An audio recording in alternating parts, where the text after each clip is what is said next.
இந்திய கலை உலகம் அபிநய சரஸ்வதியை இழந்துவிட்டது. ஒரு கலைமகளை நாம் பறிகொடுத்து விட்டோம். சரோஜாதேவி அவர்கள் தன் சமகாலத்தை பாதித்தது போல மிகச் சில நடிகைகள்தான் பாதித்திருப்பார்கள். பெண்களை, இளைஞர்களை,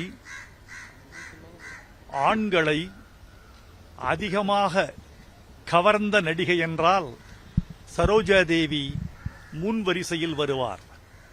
1958 நாடோடி மன்னனில் அவர் அறிமுகமாவதற்கு முன்பே வெறும் நடனக் கலைஞராக இருந்தார்.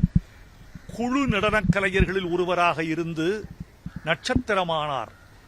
குழு நடனக் கலைஞர்களுள் ஒருவராக இருந்தவர் மிகப்பெரிய நட்சத்திரமாக முடியும் என்பதை இந்த மண்ணுக்கு நிலைநாட்டி அவர் நம்பிக்கை நாயகியாக இருந்தார். எம்ஜிஆர் என்ற ஒரு ஆளுமையை சரோஜாதேவியை கழித்துவிட்டு நாம் கலையில் நினைத்து பார்க்க முடியாது. எம்ஜிஆரோடு மட்டும்தான் அவர் பொருந்துவார் என்று கருதி கொண்டிருக்க முடியாது.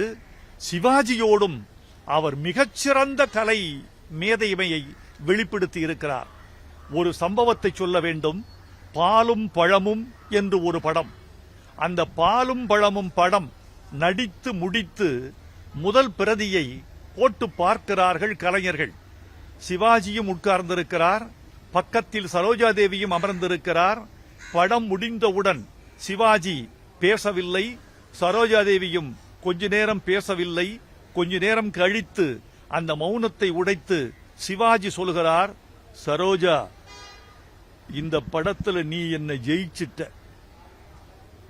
இப்படி சொல்லக்கூடிய வலிமை யாருக்கு வரும்? சிவாஜி எவ்வளவு பெரிய கலைஞன்.